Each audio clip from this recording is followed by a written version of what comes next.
Morning, Helen. Morning, Emma. Morning, Lorraine. You Morning. both okay? Yes, thank you.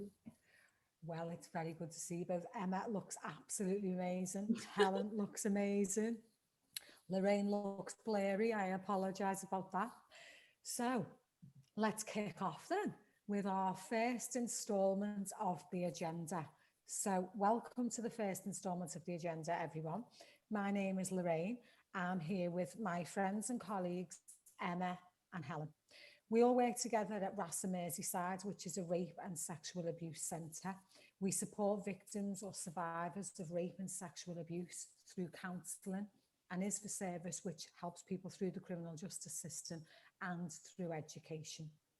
We'll try and bring the agenda to you on a monthly basis. That, of course, is providing it's entertaining and it's interesting. If it is, we will bring you another one each month. So on the agenda, we'll discuss topics. Oh, sorry, I don't know what's just happened there. On the agenda, we'll discuss topics or issues that impact us as women, as workers in a specialist sexual violence service, and issues that impact us globally and locally. So first of all, we want to say Sarah Everard. We want you to hear her name. Don't let Sarah Everard be forgotten. Don't let Sarah be just another statistic or another case that drifts into your long-term memory bank, where one day in 5 years' time we'll go, oh yeah, I sort of remember that case. What was her name again? Keep Sarah Everard's name in your mind. Keep Sarah on the agenda. What happened to Sarah has hit us hard. It's sent shockwaves through the country. As women, it's a reminder for us women, all women, that we are not safe, that we are not safe on our streets. And sadly, in many and in most cases, women are not safe in their own homes. But despite the grief and despite the call for change, there's still a large proportion of people out there continuing to victim blame. People saying things like, why was she walking home alone? What was her boyfriend doing? Don't women die all the time? Yes, women do die all the time. People saying that like it's okay. Why is this case any different?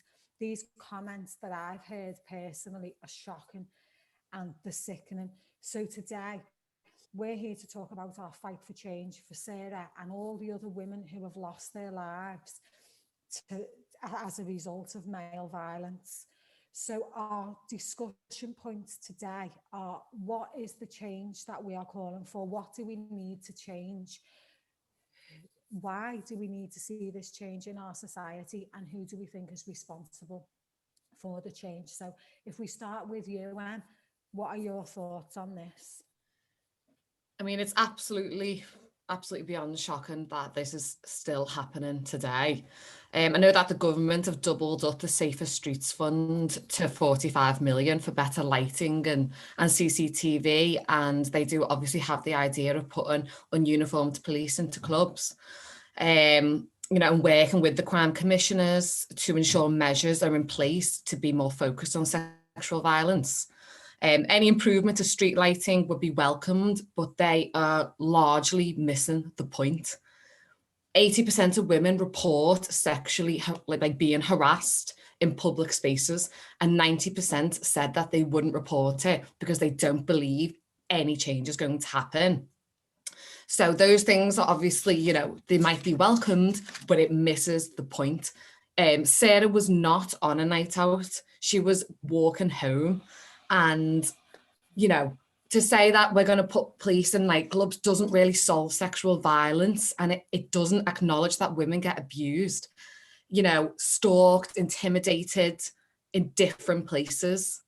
So there's been in RASA, we've had over 2,000 referrals from last January to this January, females, and around 350 males.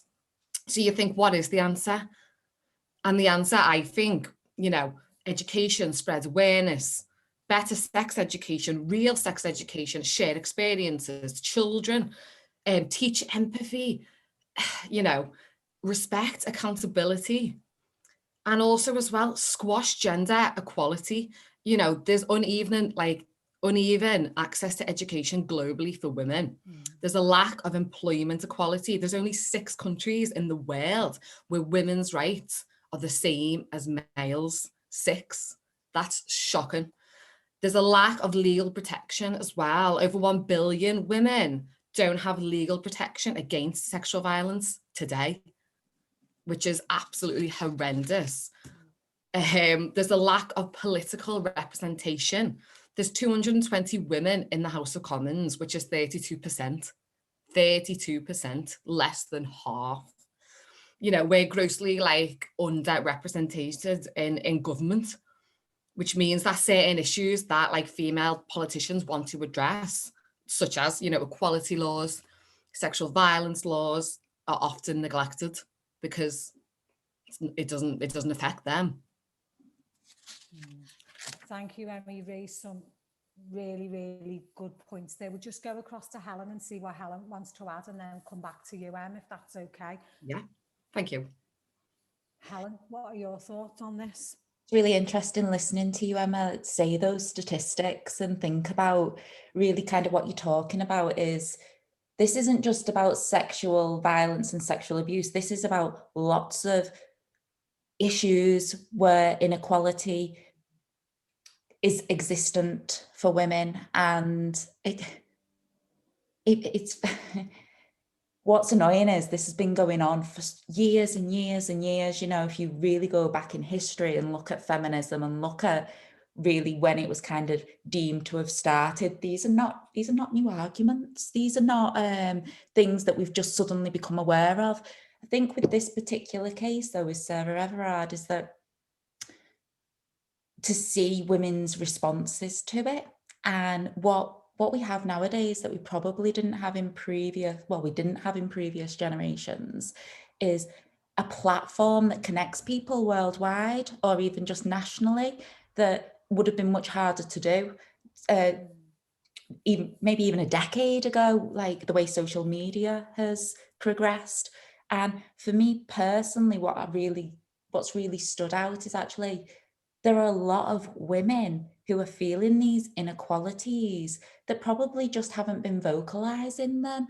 They might have been vocalizing them on a friendship level or, you know, just general conversations. But what's really stood out for me is just how many women have spoken up, the power of that.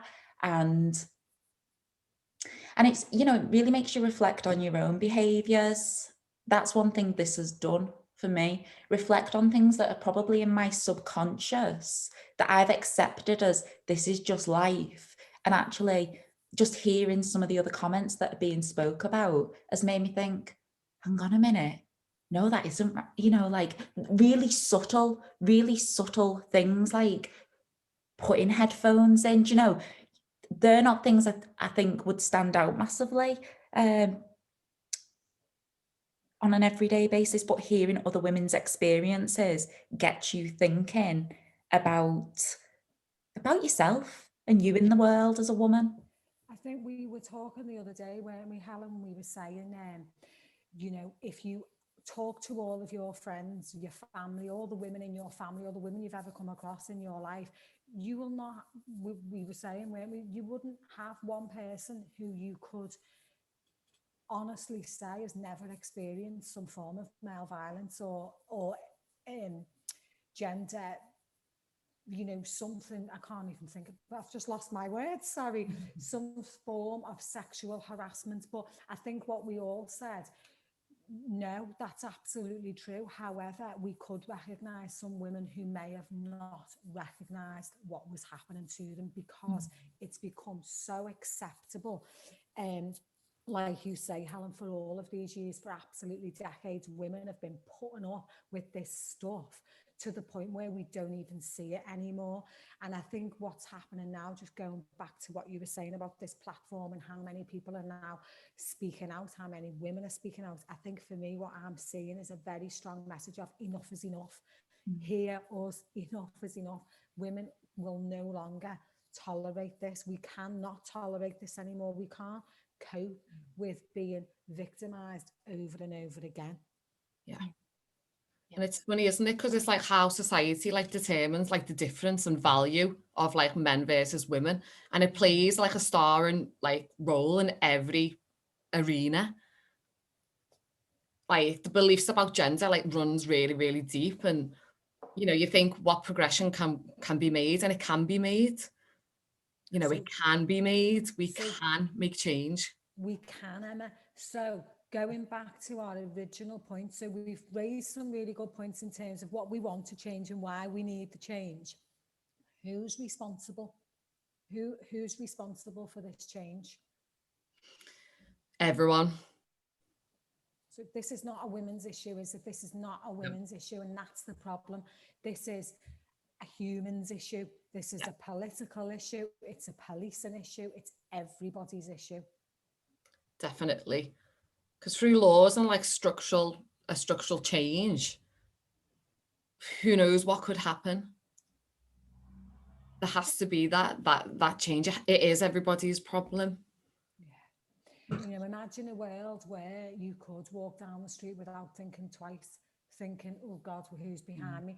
And I think I was saying this to you the other day, and for a long time, as a woman, I've always been quite a nervous person, anxious about going out anywhere on my own. And I think what lockdown, the one positive thing lockdown has done for me is given me a lot of freedom, where I've been able to go out and I've walked because streets have been quieter, streets have felt safer in the area that I live in. And actually, I think probably for the first time in my life, I have gone out walking very early in the morning before the sun's come up, and I've been out walking at the night. And recently, I've actually panicked a little bit, and I thought, oh no, am I fear that I'm going to go backwards? Because I feel like I've worked really hard to sort of get that confidence to do that. But this is a reminder, actually, it feels like I've been lulled into a false sense of security. And like this has been a reminder of you had every right to be so frightened before. So yeah, imagine a world where you could just go out and not think twice about your safety, unless you were bloody walking on an aeroplane wing and putting yourself at risk, obviously doing some thrill-seeking adventure, but just, you know, in your everyday life, just getting out there and feeling safe just would be not asking for much, are we? It's funny that you said that about like the real world as well, because I was speaking to one of my friends the other day about like sex education and how the lack of it that we experience, you know, in our school. And she was saying like she went to a school, she was taught, you know, like STDs, you know, yada, yada, yada, that kind of thing. She wasn't taught anything about, obviously, you know, consent and respect, autonomy and bodily autonomy, anything like that. And, you know, when you're thinking, you know, if people are growing up with this and that's how they see it, obviously, like generations and generations are going to come off thinking that's okay. And she said that she was really shocked and felt like she'd been lied to as a woman, to know that she wasn't, you know, it wasn't reflective of actual real experience. Yes, you can obviously, you know, STDs, you can catch them, but there wasn't anything to do around autonomy of your body, other people's autonomy, consent, anything. So she felt like, especially over the last 2 weeks, she's like started to realize how much she's been lied to by the system as well. I would say that is one thing that they are getting better at. I think there is a lot more awareness raising with young people in terms of looking at healthy relationships, in terms of with younger children, looking at keep safe work, even, and starting that young, you know, is so important from such an early age. And I think, you know, especially for, there's probably more that could be getting done in terms of education and awareness raising. And I agree, it's everyone's responsibility to do this. And some of the stuff I've heard in the media, and I think it's very sad, and it's always going to be the case because everyone's always going to have different opinions, is that there's women against women in this argument. And that really, I think that's really, really sad that actually, you know, you should join each other and support each other to move things forward for our agenda. Absolutely. Guys, this has been brilliant, but we do need to bring to a close. Doesn't time go fast when you're having fun? So I've just made a couple of notes just to draw our session to the end, our agenda session. So just to make sure our message is loud and clear. So summing up from what we've discussed, the issue of women's safety, women being abused, raped and killed goes beyond streetlights and plainclothes officers in clubs. We need protection within the law. Perpetrators brought to justice, perpetrators dealt with in a timely manner. When we deal with the men who commit these crimes, that's when we'll see change. When we stop accepting that this is normal behaviour, that's when we'll see change. And when we accept that telling women to be more careful and to stay indoors is not okay, that is when we'll see change.